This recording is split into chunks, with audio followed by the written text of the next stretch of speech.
Welcome here to a very special Wake Up Call with Dan Tortora. Of course, we are here inside of our exclusive multimedia marketing partnership with the Moyne College Dolphins. Moyne has never had a partnership like this, never had an exclusive multimedia marketing partnership, and we have done 5 years in 4 years of time with the amount of videos that we've been able to send out to you of student athletes and coaches, a lot of programs that have never been covered, a lot of stories that have never been told.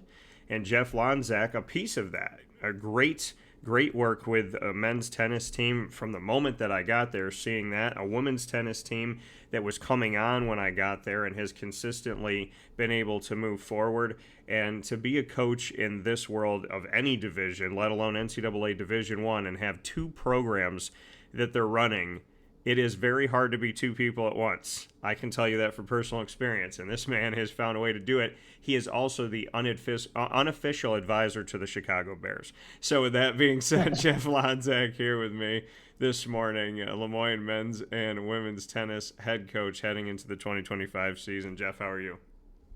I'm doing great, and I'll take any unofficial job title you'd like to throw my way. Believe it, Bears, doesn't matter, Mets, whatever.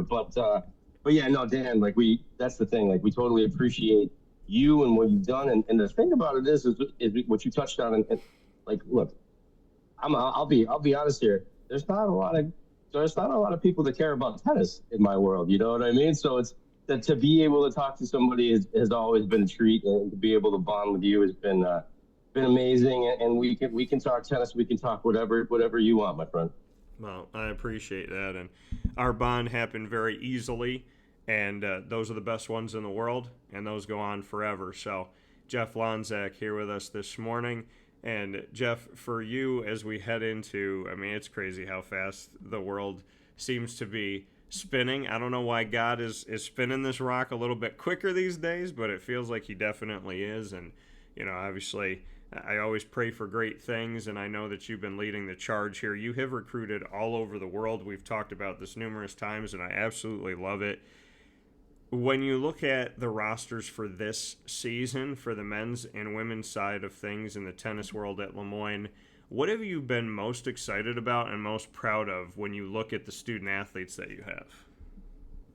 Yeah, I mean, we keep getting better in terms of GPA every year. You know, my women this past year, they were a 3.56 cum as a team, which is crazy. I mean, we've always been in kind of that 3.3 level. Yeah.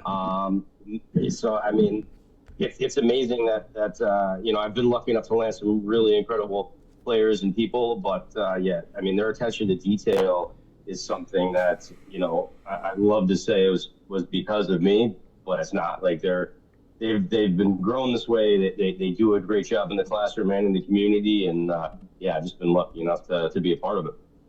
Yeah, and like you said, I mean, doing so well in the classroom and the way that they've worked overall. I mean, the student and student athlete, which I know that matters to you, and you value that, and you value their experience.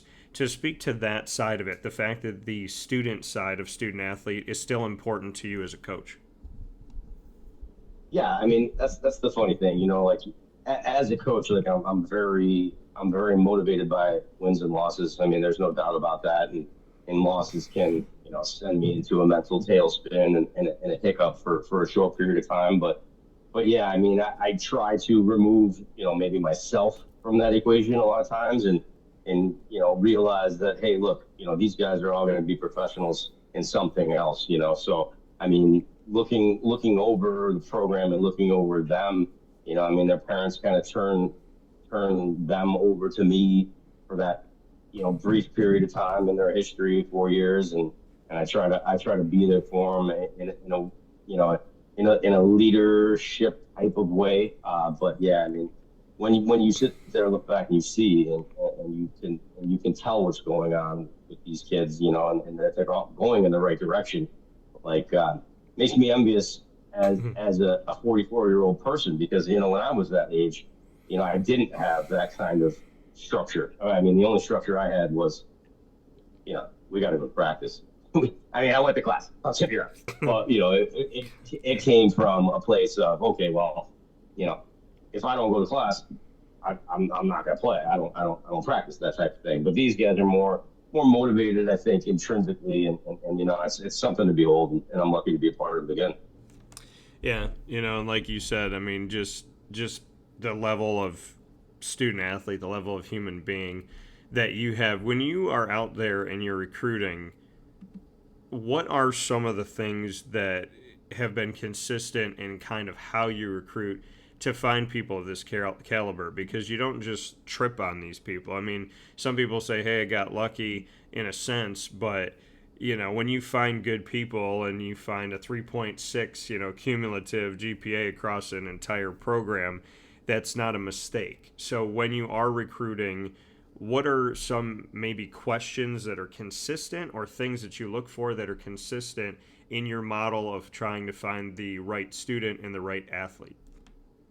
Yeah, so I mean, from the student athlete to myself, I mean, one of the questions that always kind of comes up is coaching philosophy, and the way I usually, I guess, I guess I steer that conversation from my personal coaching philosophy to understanding their level of competitiveness, because when I'm looking for a player, that seems that's number one for me. Like you could sit here and talk about forehand, backhand, volleys, and serves, and that in some ways can be meaningless when you're dealing with an extremely high level of competitor out there. That's what I look for in a player.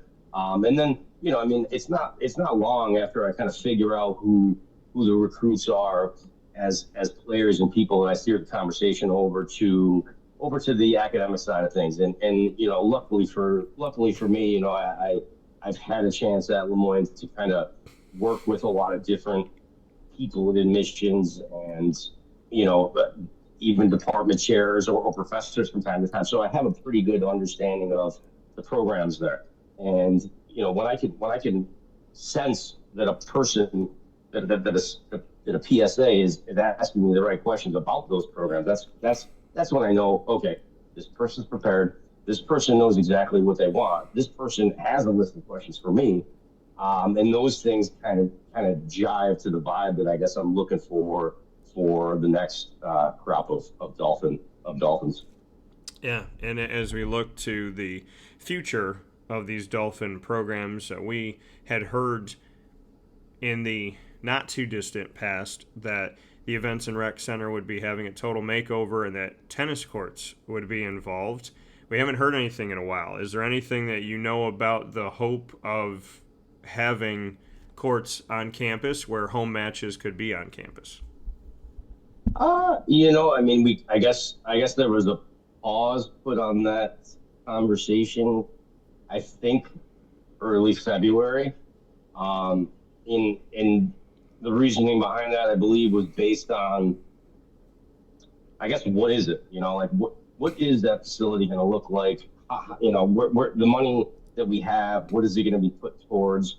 So I guess it's my hope that they'll figure out exactly what it needs to be and what it needs to look like. I mean, I guess I have my own opinions of it.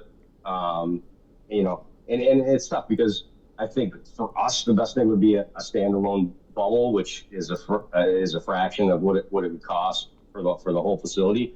But yeah, I think I appreciate the idea of having tennis courts inside, while a track meet is going on, so we can all kind of collectively be together and experience each other from that standpoint. Whereas a standalone facility says, okay, come in, and watch, I guess. Whereas like if you have a whole facility, multi-sport facility, that's kind of like everybody's there anyway. So I totally get the inclusive piece. I do know that if I had a 6-sport indoor facility, I could make a lot of money. Yeah.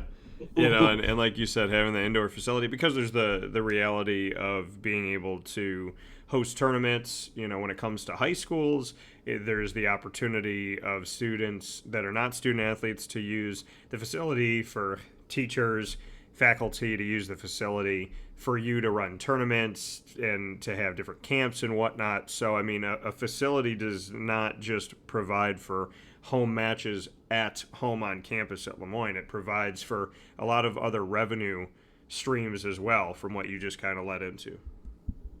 Yeah, I mean that's the thing. Like I mean around these parts, we're there just isn't enough indoor tennis courts, and I mean with the pickleball craze, I mean that could be a big thing for a facility, but I mean Colgate doesn't even really have a place to play, so I mean one of those things where hey, come on over to our facility, you got it for 4 hours, it's yours, rentals become a thing, I mean you with a 6 court indoor facility, you've all of a sudden turned a sport, that's tennis into a tennis school. But hey, I mean, I guess we're looking out for ourselves here, and I guess we got to look towards the whole for what's best for everybody. Yeah, and when you look at moving forward here, and we look at scheduling and some different things too, because you have to obviously schedule your home matches, quote unquote, off campus and whatnot. What can you say to us about the schedule? Because nothing has been publicly released or put out there, but y'all start soon. So what can you tell us about the schedule? Because I know that you are a person that does a lot of things in advance. You built a ton of relationships. When the men's and women's tennis teams were Division II programs in the NCAA, you were matching up against Division I programs. You constantly wanted to do that. So you, among all the programs at Lemoyne, you were one of the programs that was scheduling Division I foes. So you were arguably one of the most ready for the shift to Division I. And just because of the competitiveness that you said that you have, that you spoke on here earlier. So what can you say about the men's and women's schedules? Because things will get started in September, and we're not too far away from that. And I know you always have things ahead of time, so I'd love to hear what's coming up in the schedule. Yeah. So so a lot of good points. Yeah. So to kind of give you a quick little historical thing about the schedule, from that transition, this will be year number 3, but from that transition 2 years ago from D2 to D1, it went to a position where, okay, we have to play all these road matches. So we were like 15 road, 5 home for each team for the most part. Worked out terrifically. Now, last year, because you have all these road matches, I guess the thought is that a lot of these schools are going to come to play you at home. Well, when you practice at 6 a.m. and the facility tries to have matches, starting at 7 p.m., it leaves you at a competitive disadvantage as a program. And then beyond that, we had Wagner cancel, who is an NEC team. So we had a conference match cancel. I had multiple Patriot League teams cancel, Bucknell and Loyola, because of our lack of ability to get courts at a reasonable time. So I mean, my facility wants us to play at Sunday at 7 p.m. And we could be playing a team like LIU Post Sunday. Hey, let's do this Sunday at 7 p.m. Okay, that sounds great on paper because there's nobody wants to courts at that time. But at the end of the day, you play a 4-hour match. What's it like for LIU to drive home at 11:30 at night to Long Island? So yeah, I mean, I have 10 nice away matches for each program. My fall schedule looks fine on the road, with regionals for the women at Yale, with regionals for the men at Harvard. The NEC invite out at Binghamton. We got a Youngstown invite. We'll be going to Youngstown to play Dayton and Youngstown at the beginning of the schedule. We're going to Dartmouth to play Bryant and Dartmouth, on the men's side. So the women are going to Providence and University of Rhode Island, so I'll get them down to Newport. Should be really cool. But yeah, to be totally honest, nobody really wants to play us at home anymore. Yeah, I mean, and how, again, when it comes to facilities and it comes to having a home court that you get to dictate the time, and that obviously these two programs would get preference, I would imagine. How do you navigate through that? I mean, the news of the reclassifications coming a year early. Lemoyne's going to attempt to do it in 3 years instead of 4. but facilities, obviously comes into question, and the ability for some programs to perform and do what you need to do. You don't want your team to be on the road all the time. You want to be in Syracuse, right? That'll affect recruiting if you talk to your kids and say, hey, nobody wants to play us at home, and we don't have a place to play at home physically on campus. So how do you, at this point in time, since I'm a man of solutions and not just, talking about the problem, how do you try to navigate through this, and how do you find some home scheduling, albeit off campus, in Syracuse, New York? Yeah, I mean, we're contracted with Elevate, and the partnership's been, back to when I played. So it's a long-term partnership, pretty long-term agreement. It's one of those situations where, and I kind of alluded to that, there just isn't enough indoor courts in Syracuse. So I mean, at the end of the day, if you have everything and somebody else wants it, you can kind of set the price. It's simple economics. So yeah, it's challenging. And the way I try to approach that with recruits is I try to look at it from a positive perspective, which I guess the positive is, hey guys, I'm here from 6 a.m. to 2 o'clock every day, minus, Thursday and Friday, when I'll be there from 6 to 4. Generally I can have a court at any time. So I'm going to grind with you guys and get you guys better. I'm going to do my best. Josh is going to do his best as his assistant to try to get you guys better. We'll be on the court, all day long. I have no desire to be in an office looking at a computer screen. You know what I mean? I want to be on the court and get these guys better. And a lot of that aligns with the recruits that I have. So the problems and the way we solve them, that's just as easy as tying your shoes. As long as we can collectively come together and win together and celebrate those victories, everything else is secondary. Well, and I think it's huge when it comes to the background on scheduling and then not having facilities and not having a place to play truly at home. What you've been able to do to get people from all over the world to commit to this program definitely speaks to your message, your dedication, your determination, and the value that you have as being a coach at Lemoyne or literally anywhere. So, I mean, I know you're a humble person, but I'm going to give you your flowers because you should have them. With having things working against you plus a reclassification, you have not only brought people in, you've brought people in from New York and you've brought people in from all over the world. And when I've seen some of these matches, you have had some really, truly amazing student athletes, multi-sport athletes come in and play. So I do want to give you your flowers for that whatever has worked against you has not stopped you from recruiting the entire world and just canvassing anywhere and everywhere to find the right people. And, for an Italian and Hispanic, it's really cool to look at your roster and say, look at these people coming from the countries where my family came from when they migrated to America. So I definitely respect the work that you have done and that you've never made excuses. And I think that should speak volumes for what you've been able to do as a coach and the fact that these student athletes trust you and believe in your message. Yeah, thanks a lot. I mean, we're approaching. I got a kid coming in the spring, getting his master's. He has his pilot license because he's coming from Embry-Riddle, one of the nation's top aeronautical schools from Azerbaijan. So he'll check off another box is about, country 26, I think is what he is. He's the number one player from Azerbaijan. So he's played Davis Cup there. So he's played against, all these former kind of like, Soviet republics, the Georgias, the Kazakhs, the Uzbekis. He's playing against all these guys.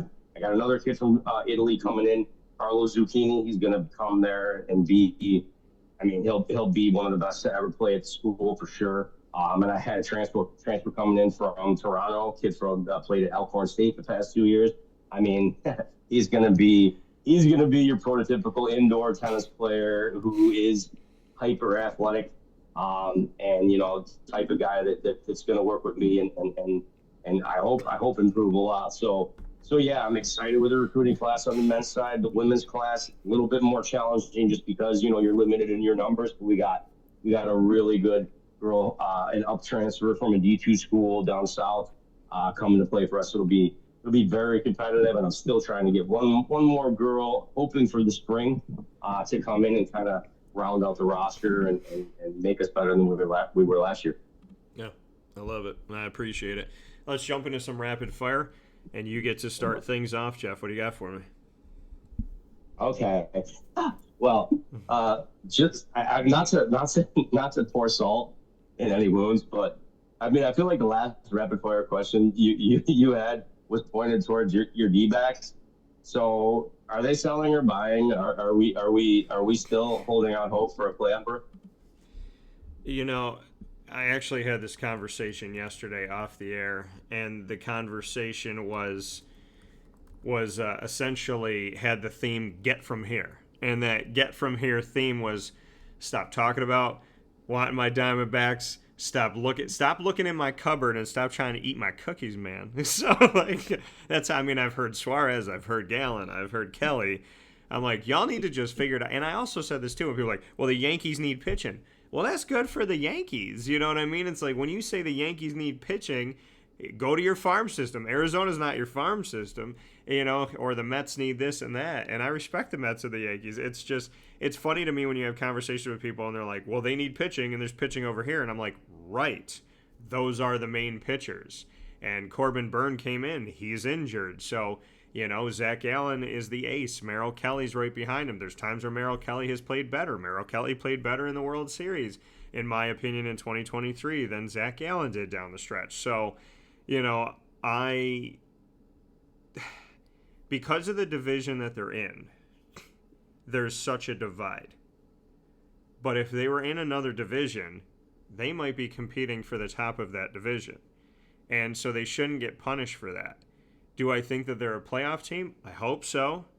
I know they got to close out a lot of things. I know they got to beat the Padres and the Giants. I know they can't lose to the Rockies. I know they got to do something against the Dodgers. But ultimately, I think the best way to answer your question is to very politely tell teams, go find your food somewhere else. So, that's what I would Makes sense. That's what I would say. And and Josh Naylor too. It's like, man, I love how people are prognosticating. They're like, well, this guy's good, and this guy's good, and this guy's good. Right. That's why they're on the Diamondbacks, because they're good. That's why they're there. They're not there to serve you somewhere else. So, I mean, I would like the Diamondbacks to be buyers, not sellers, because 2 years removed from the World Series and you want us to just give up, pack it in, and just, like, rebuild. I'm not in a rebuild. This is not a rebuilding team right now. But,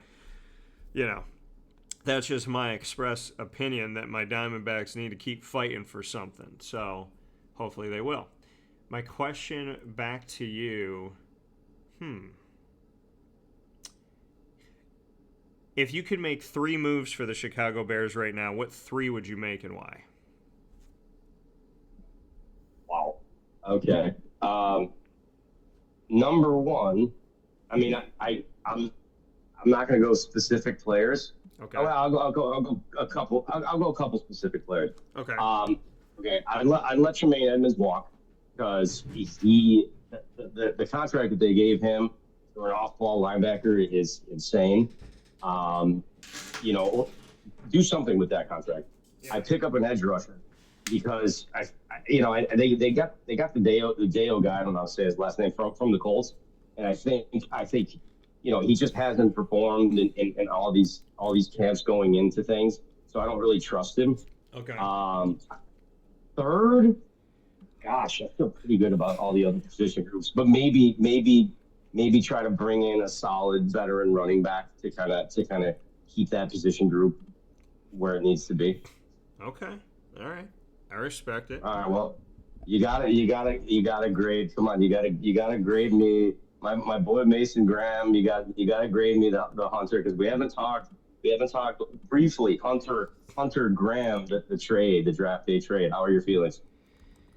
So I have to grade the draft day. Well, I just need your feelings. I need your feelings on Hunter, on having Travis Hunter and having to trade up to get him. Yeah, so I was in Italy when it happened, and we were 6 hours ahead of time. So it happened at 2 something in the morning. And to those within the Jaguars organization that thought that I did not do enough at times, which was hilarious. It's funny how people talk about enough and they don't do their research. If you Google my name and Jaguars, you will find over a decade of work. And so, and to speak to this point, at 2 something in the morning in Italy, the amount of messages I was getting as if I was the general manager of Jacksonville. And, hey, Dan, did you see this? What do you think? What do you think they're going to do? They're trading up. What does this mean? Who are they getting? What's your assessment of the team? So, I mean, I will say that Travis Hunter has had one of the best dances. I think arguably the best Jaguars dance ever in my life. And I like to dance, and I feel like I have rhythm, and I know that Travis has rhythm. So, first and foremost, I respect the rhythm of him. But I would say, I mean, they're getting a two-way player. Do I want him to play 100 snaps a game? No.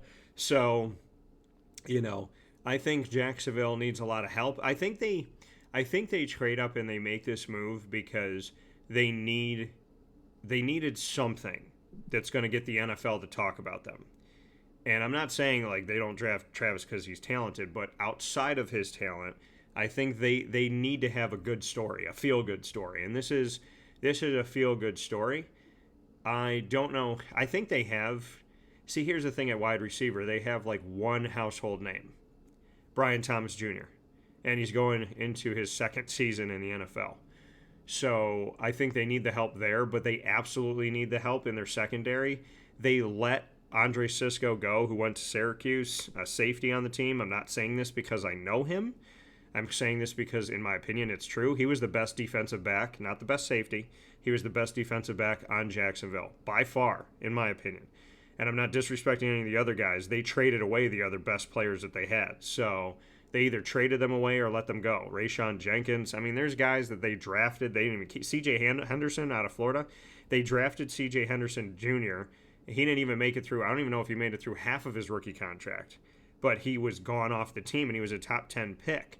There's guys that Campbell, he's never translated. It's never worked out, unfortunately. So I don't understand what they're doing. I think they need him more defensively than offensively. How do I feel about it? I feel okay. I was shocked that they would make a move like that, but because I don't see Jacksonville trading up and taking a flashy guy, but they did that. I guess they've tried everything else at this point, so why not? But, Ashton Genty is from Jacksonville. I would have liked to bring him in since they haven't extended Travis Etienne Jr., which leads me to believe that they won't. They've taken care of Foye Oluokun. They've taken care of Josh Hines-Allen. They've taken care of Trevor Lawrence. The only contract that they really, really needed to figure out was Travis Etienne Jr., which they have not figured out that contract. So I think they might, like Andre Sisco, just let it go, which would be insane. I think you trade Travis Etienne within the first few weeks of the NFL season, 2025-26. If you're not going to extend him, you trade him within the first 4 weeks so you can get value for him. What doesn't make sense to me is why they didn't trade ahead of the draft to get value for him, so then they arguably maybe wouldn't have had to trade up and give up capital. Trade him, get the capital, go and get what you need. And I don't think Tank Bigsby is a bad back to have. So, again, I think Jacksonville missed the boat on something, but I hope that they'll make a move on Travis Etienne soon. I think he's very talented, but being in that locker room, unless it's changed, he's got an ego, and that's never boded well for the Jaguars in what I've seen. So they need to figure out what's going on.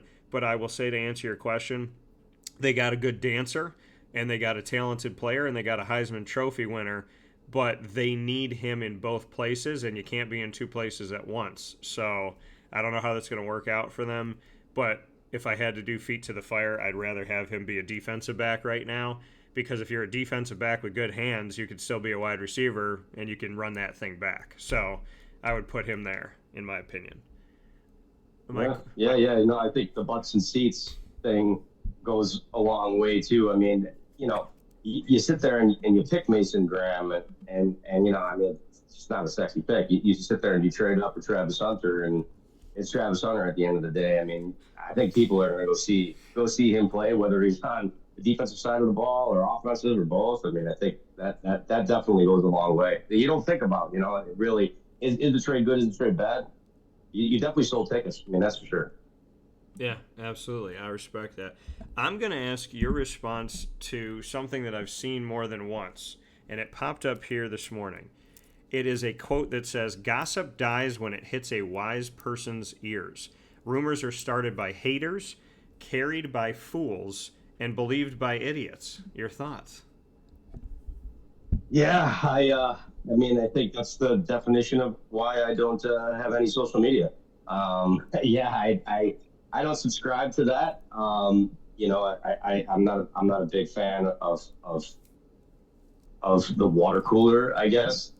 So yeah, I kind of avoid any of that at all costs, and I try to be a person who leads with the truth. You know, and I'm seeing that way. But yeah, no, that's a beautiful quote for sure. I wanna put that up in the track office. Yeah, no, absolutely. What's your next question for me, your final one? Oh gosh, final exam time. Well, let me apologize first for my text to you at 2 o'clock in the morning Italian time. I didn't realize, but Oh no, that's listen. I absolutely loved it. Being there in bed and staying up for that pick. Like you got to understand, I was laying in bed and I always do for the last few years I've done a mock draft. I was in bed writing my mock draft for every one of the first 32 picks on my phone so that I could post it to continue my streak of doing that because I felt an importance of putting that out there for people, and I felt bad that I wasn't at Pizza Man like I typically am on draft night because we were out in Italy. So shout out to my guy Al Romano and my guy Mr. Jeff Cook, and I love them both dearly. So yeah, I mean the text messages at 2 o'clock, I love that. Rolled over and like my dad's in his bed, and I was like, Dad, I got people messaging me like, you know, I'm a part of this franchise. So don't ever listen. There are certain people that should apologize to me for a 2 a.m. text. There's people that should apologize for a 3 p.m. text because I just don't want to associate with them.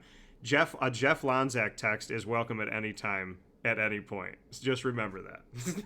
all right, much appreciated, much appreciated.